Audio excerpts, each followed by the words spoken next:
Mate, buckle in, because the Celtic news today is absolutely wild. I've got updates straight from Martin O'Neill, throwing sarcasm sharper than a Glasgow wind, Kieran Tierney opening up in a way you've never heard before, and the biggest one of all, the Celtic closing in on beating Manchester City to a history-making Wonderkid.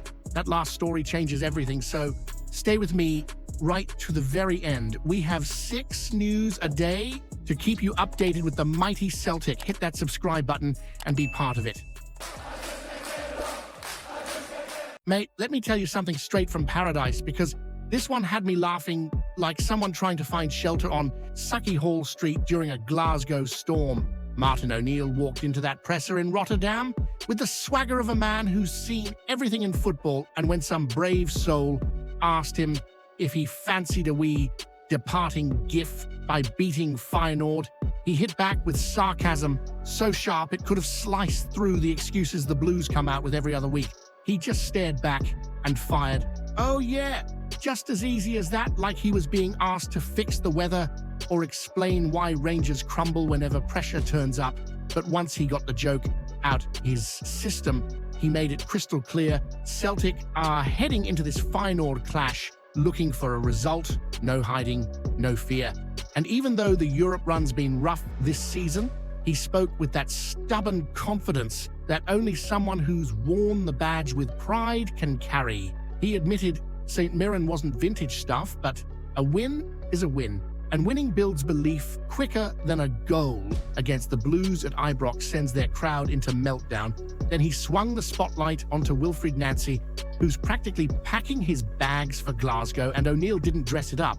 He said straight out, the new man must win from day one. None of this long bedding in nonsense. At Celtic, you win early, you win often, and then you earn the right to shape the team how you want. And he even gave a wee dig at the lot across the city by saying it would be the same for Rangers' new man too. Although we all know there's far less winning happening over there these days. He also made sure to remind everyone that Nancy's walking into a dressing room with Calmac leading it, the best captain in the country, smashing winners against Rangers like it's just another Saturday. And O'Neill talked about relying on the lads who know how to win, the ones who feel the weight, pride and fire of this club. He didn't shy away either from pointing out that some of the younger boys don't quite know the full history yet, a bit like when Rangers sign someone who thinks they're joining a European giant and then finds out they're stuck arguing with their own fan base by the end of the month. But again, the message was simple: learn fast, win faster, and the rest will follow. Now let me hit you with this, because I want you to think proper deeply about it. Do you believe Wilfried Nancy can really survive at Celtic if he doesn't win immediately? Or will the pressure of paradise swallow him quicker than an old firm meltdown from the blue side? Hit that subscribe button. Lads, let's gee it loldy till we hit 1,500 mad Celtic dafts. Mate, let me chat with you about something that honestly lifted the whole mood around the club this week. Kieran Tierney sat down in Rotterdam for an exclusive chat, and the lad looked like someone who's ready to put everything on the line for Celtic again. You know that feeling when a proper Celtic man opens his mouth and you instantly trust every word? That's exactly the vibe. He didn't sugarcoat anything either. He admitted the Europa League performances this season haven't come close to the standard the badge demands, and he didn't say it like someone moaning about it. He said it like someone determined to fix it. That's the difference between a real Celtic player and the kind of imposters the lot across the city love to hype before they vanish in a cloud of excuses. Tierney spoke about Feyenoord with the sort of honest respect you only give to a real opponent. He said he's watched the footage, seen how they press, how they move the ball, but then his tone changed into proper Celtic steel. He said belief in the game plan is everything. That's the stuff we love to hear. No hiding, no pretending it'll be easy, just absolute commitment. And he talked about needing to trust themselves, trust the plan, stick to it, classic mentality, none of that brittle confidence you see over at Rangers, where one misplaced pass has their whole stand booing louder than the wind hitting Sucky Hall Street in December. And mate, his bit about working under Martin O'Neill was magic. You could feel how surreal it was for him. Imagine growing up watching all those iconic O'Neill moments at Celtic Park, hearing the man promise he'd bring back the glory, and then suddenly he's your gaffer. Tierney said, "The man barely needs to speak before you feel 10 feet tall." That's the presence of a real leader, not some suit-giving boardroom speeches. You could proper sense how much the squad has responded, how even a wee sentence from O'Neill lifts the whole atmosphere. Only legends carry that weight. Then Tierney gave a wee nod to scoring Scotland's historic World Cup goal. And instead of milking it like some players would, he just smiled, said he enjoyed it for a couple of days, and then got straight back to work, focusing on St Mirren and now Feyenoord.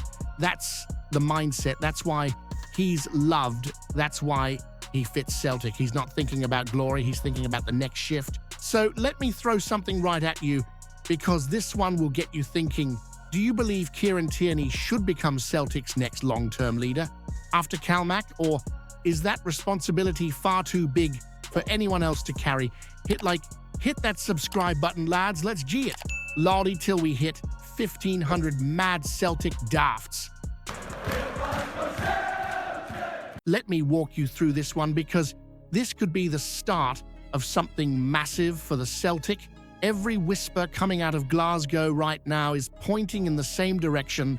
The club is properly confident that Michael Noonan, the Irish Wonderkid, might actually be on his way to paradise. And honestly, when the Celtic says it feels confident, that's not just some PR fluff thrown around on a sleepy Tuesday.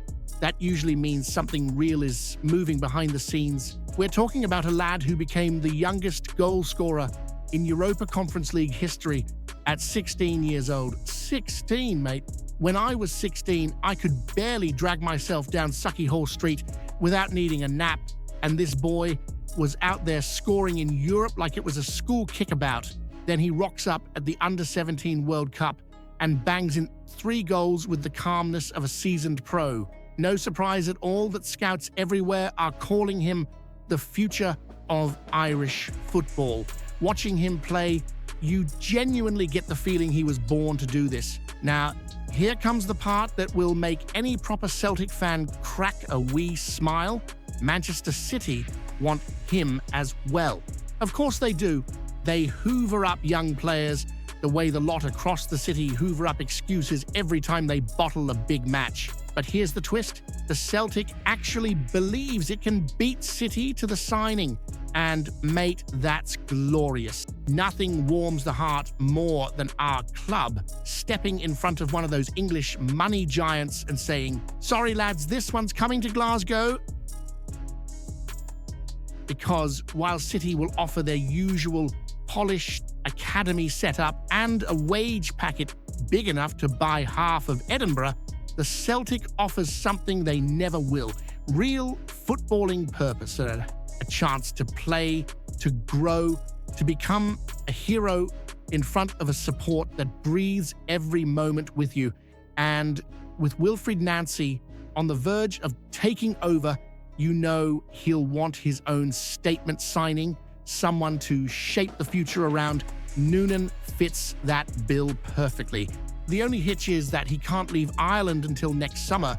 But honestly, when the talent is this good, you wait, you hold your nerve, you do the work, and you make sure that when July comes, he's stepping off a plane in Glasgow and not Manchester. Now let me throw this one at you, because this question will stir things up properly. Should the Celtic push everything aside to bring in Noonan, even if it means moving on one of the current strikers who's already fighting for minutes? Hit that subscribe button. Lads, let's G it. Loldy till we hit 1,500 maddy. Celtic dafts,